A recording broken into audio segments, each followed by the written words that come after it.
Hi, everybody. Welcome to Monday. Is that better than Happy Monday? I know some people don't like Happy Monday because there's nothing happy about Monday, which I can respect. So, welcome to Monday. Do you like this better?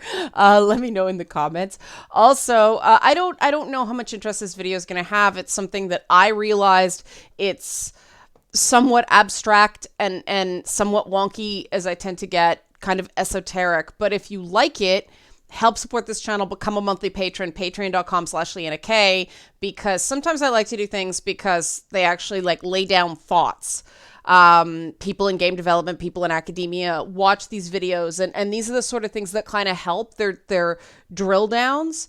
And I care personally about this stuff. So I had a bit of an epiphany over the weekend.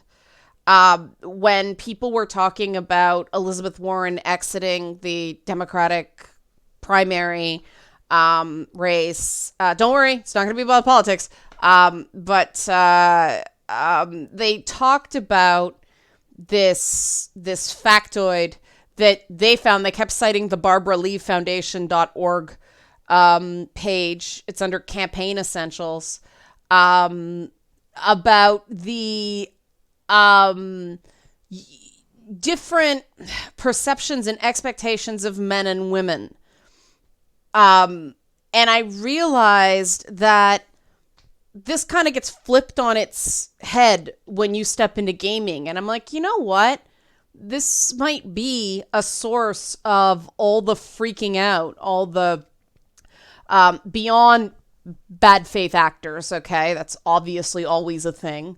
But for people who mean well, who just have had their heads filled with identity politics, and they think that all people think the same way, all places, I could see this being a clash through no one's fault. Forgot to take that sewing machine out of the shot again. I will get this for tomorrow. So what it basically is in the greater world, especially when it deals with women in leadership, there are certain assumptions that people tend to make about men and women. Not everybody, but, the majority. There's this idea that men have a competence advantage, meaning that people just assume that men in a given position are competent until they're given evidence otherwise, whereas women have to prove they're competent. Women have something that people call a virtue advantage, which means people just assume a woman is virtuous. Now, it doesn't quite work the same way, because men don't have to prove they're competent, but people will vote for or hire people they don't necessarily find likable or particularly virtuous, because there's no expectation that men are virtuous. But women have to prove competence. And if there's anything that comes out that women are less than at all virtuous, that's it. They're evil. They're scum. It's this de-pedestaling black or white kind of thing. So I don't know why they call this a virtue advantage, other than if all things being equal and people don't bring up Oppo research. I guess if it's a question of people wanting to vote for somebody more honest and ethical, women have an advantage, or they want an honest and ethical CEO, they'll hire a woman. But to me, this is not treating women as completely human, right? No one is, everybody has moral gray areas. Everybody has ethical gray areas. Everybody has bad habits. And to assume that women have no bad habits, have no moral gray areas, can't be dishonest, that's not assuming a person's a human. Now, I realize gamers don't tend to have the assumption that a woman is more honest than a man until evidence is presented otherwise. There's just it doesn't happen the same way, which is why I think there was so much backlash to the listen and believe women thing. There was a lot of, what about listen and believe people? Listen and believe people who claim they've been victimized, people are okay with. Listen and believe women. The logic of that goes, women aren't inherently more virtuous than men. There goes the virtue advantage. Now, gamers are also the same way. In a game, I don't think anybody is assumed to be competent. You have to show you're a good player. I see people go, you suck, to a guy just as often as they'll go, you suck, to, say, me. Though I play really hard games, so I got over that. And, I don't get the thing of, what do you know, anymore, because everybody has to prove their competence when it comes to games. Everybody has to prove their competence in given games. You have to show that you have some skill in games before anyone will listen to you. We have a more equal playing field, and there are fewer assumptions in this regard than the general population, which is really interesting. But I started thinking about why. And I mean, first of all, you guys should know, if I haven't made this clear before, that virtue advantage, that assumption that women are just more honest and ethical, is where the whole damsel in distress trope came from. They needed a shorthand in a story for somebody who was a total innocent, was not someone who was abducted and or imprisoned because they did something wrong. It was abducted and imprisoned as an act of great evil. That's what the whole shorthand behind it is. Hence me tearing my hair out when someone complains about the damsel in distress trope in one breath and then says listen and believe women in the other. The assumptions behind the damsel in distress are the exact same assumptions that drive listen and believe women. And all you guys are nodding right now because, yeah, of course, you see this contradiction. It's listen and believe people. Other people would say trust but verify. But why don't gamers have these assumptions the same way that the general population does? And I started realizing, well, we have a long history of female characters before they got nerfed 5 years ago. We have a long track record of morally gray area or even Byronic female main characters, going back to Lara Croft, going back to, the one I thought was interesting was Mortal Kombat, the Kitana and Melina dichotomy in Mortal Kombat 2. And then you get more of it in Mortal Kombat 3 with Sindel and Shiva and so on. The thing that's interesting about video games is that back in the day, before everybody started overthinking everything, you had characters like Lara Croft, like Melina from Mortal Kombat, who would normally be slotted into a femme fatale role. Now, the difference is the femme fatale is never the protagonist. We never quite get in the head of a femme fatale in the old, pulps with the good girl, bad girl, the Girl Friday femme fatale dichotomy. In games, you're actually playing from the point of view of the femme fatale, and then we get into the Byronic heroine instead. And you don't get many stories told from the perspective of a woman who is mad, bad, and dangerous to know. It's very rare that TV shows, movies, books follow that story of a woman who is very good at what she does, but she inhabits a moral gray area and may not be traditionally likable. Gaming is the only art form that I can think of that has multiple examples, numerous examples of characters like that. Ivy Valentine, Tira in both from Soul Calibur, some of the Killer Instinct ladies, I'm still hung up on Hisako. But especially through fighting games, but also characters like Lara Croft, characters like Bayonetta, we step into the shoes of women who are mad, bad, and dangerous to know, and we follow their stories. We help them win. And of course, to win, you need to be good at something, and so we assume competence in these female characters. Of course they're competent because we're controlling their actions and we're competent, right? Just stay away from Cuphead tutorials. But it's like we've trained gamers out of those gendered assumptions without realizing it. And now the powers that be are getting upset at gamers because our responses to certain things are being measured through a traditional lens, when in fact we are coming at these through what I call the performative gamer gaze.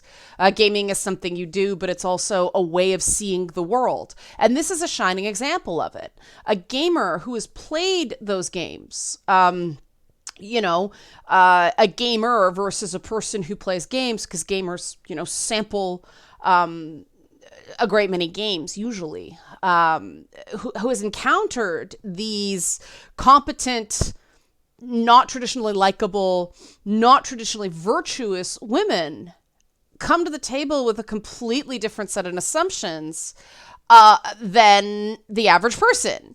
A gamer, it's not the hardcores in a multiplayer session going after women because of their gender. They've actually found this. They've actually found that people were more likely to harass if they weren't good players. The good players are just, you can game bring it. And that's been my personal experiences too. I don't find that really good players go down that road. Really good players just really want to share games with everybody. My God, some people bought me Armello, Kinseed, so now I have two copies of Kinseed, and Divinity Original Sin too. Somebody actually bought me Divinity Original Sin after Twitch this week. They go, here, belated birthday present, here you go. Like, that's gaming, right? And it's not.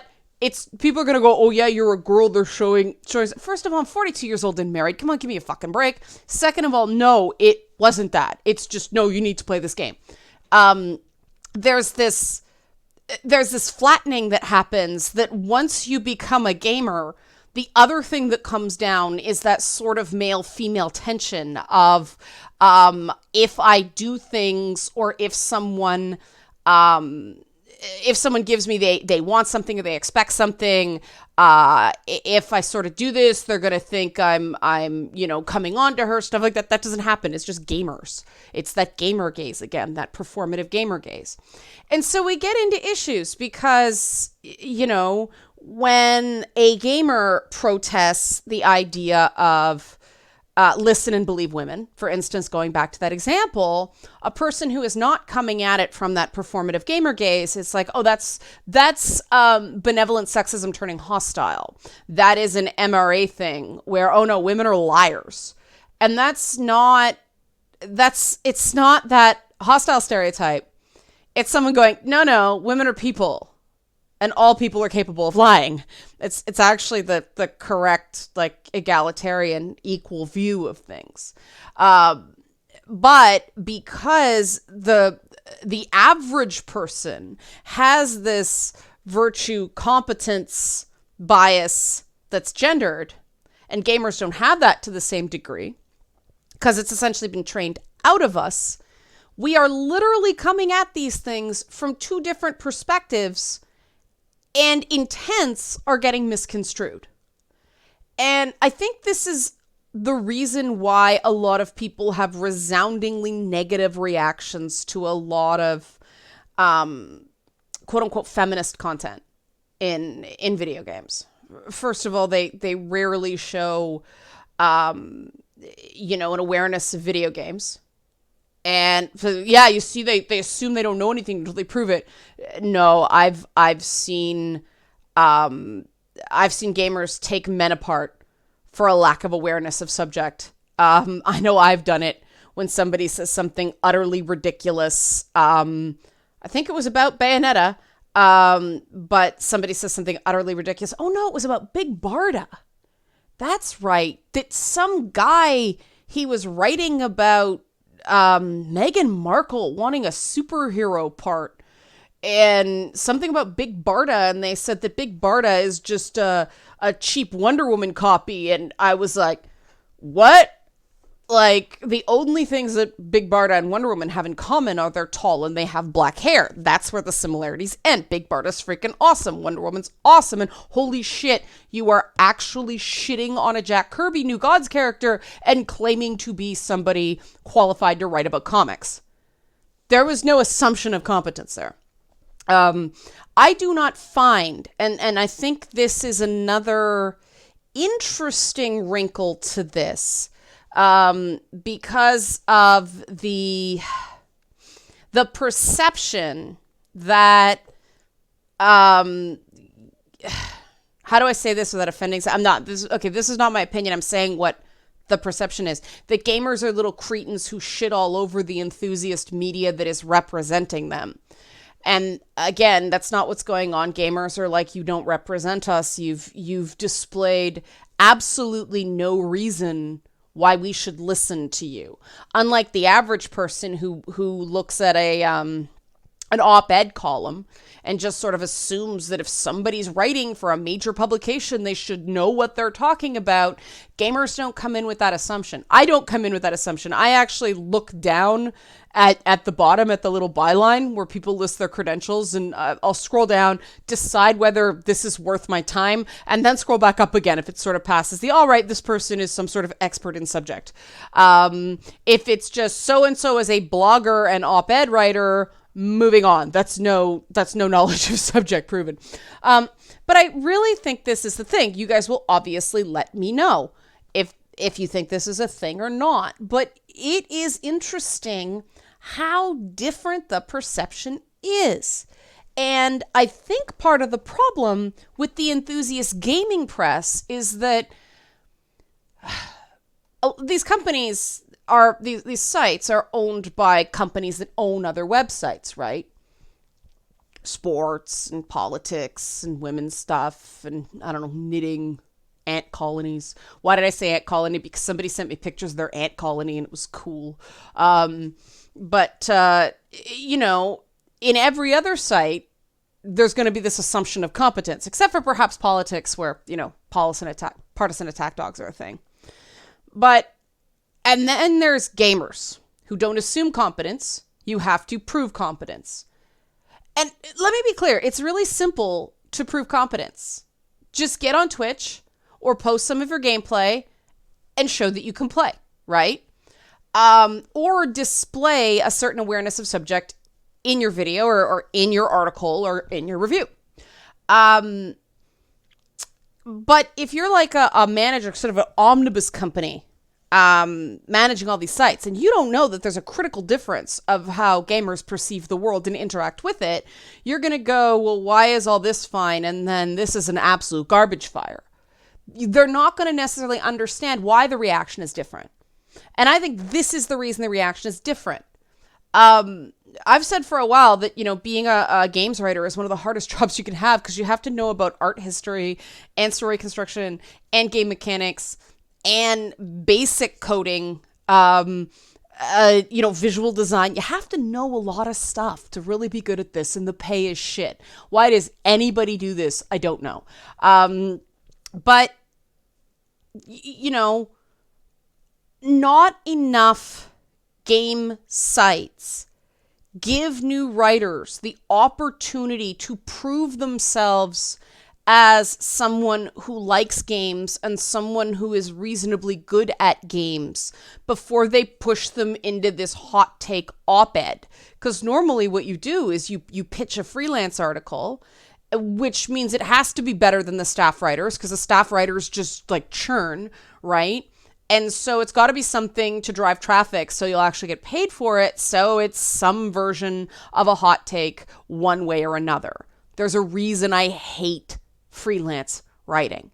So the first taste someone has of a games writer is some sort of hot take with no advanced preamble that this person has shown awareness of subject, has shown enough skill and knowledge to be going out on a limb the way I am right now. You know, I did a 13-part series on this stuff before I go into this theorizing. I actually did The Gamer's Guide to Feminism first, and then I did Lady Bits. Lady Bits was dipping the toe in the theorizing with stuff like performative gamer gaze. But now this kind of stuff, I mean, this is really out there, right? And if I didn't have a track record, I wouldn't expect you to listen to me on this. My lived experience is not enough for me to take this swing and expect anybody to listen. And I think these are all surmountable problems, right? If we know why the bad reactions are happening, if we know why people are tuning out or going, this is bullshit, we can recalibrate so that it's more effective, so that it's more productive. And you notice that none of this is that, you know, oh, gamers are just bad people, or you know, it's unsalvageable, they're just going to hate everything. No, that's not true. That's absolutely not true. And I think it is a waste of time to continue to create content for an audience you think is rubbish. I also think it is a waste of time to just do the same thing over and over and over again and expect improved results. But that's what's happening. And I know part of it is that, you know, a click counter can't distinguish between a hate click and a like click. And so all these sites care about is numbers, but that's going to be diminishing returns after a while. I know I've gotten to the point where certain websites that run too many hot takes, if I search on a subject, and they usually come up as like the top 1 or 2 search listings, but I don't go to that site unless I have no other option. I'll scroll down and see if a smaller site that doesn't rank as high in Google, but who hasn't offended my intelligence numerous times in the past, has coverage of this thing. And I will read them because, you know, they haven't actively showed me a disdain for me as a gaming enthusiast. And I know I'm not alone in that. Some people are just lazy and they'll read these sites no matter what, and then they'll get mad again. It's like, why do you keep reading these sites if they make you mad every single time? Of course they make you mad. Their articles are calibrated to make you mad. So you will keep coming back because enragement is engagement. And that's the other problem, is enragement as engagement is directly opposite to why we play games, which is it's fun. Being angry is not fun, right? It's not. Some people would insist it is, but it's really not. It's not healthy to walk around angry all the time. So we've got a lot of disconnects here. And these disconnects aren't going to get fixed until the industry stops just coming into it of, oh, they're just, you know, they're just little cretins. They're all the negative stereotypes about gamers, right? No, it's that there are actually assumptions that the people trying to persuade gamers are making and gamers aren't. And so the thesis being presented gets it immediately rejected because gamers, and it may not even be conscious in a lot of time, but they're rejecting the flaw in the thinking. The women are virtuous, men are competent assumption, the bias, right off the bat, they just chuck that out. So, you know, bad data, bad line of code, junk, crash. What do you guys think? I think this works. I think this theory works. I think that this is another example of the performative gamer gaze, that gamers see the world in a unique way that is identifiable and quantifiable and you know, qualitative as well. But we can describe how gamers' perception and ways of interacting with things are distinctly different. And this is an example of how it works. Let me know, leave a comment. And once again, if you like this kind of thing, help support this channel, become a monthly patron, patreon.com/LeannaK. Thanks for watching.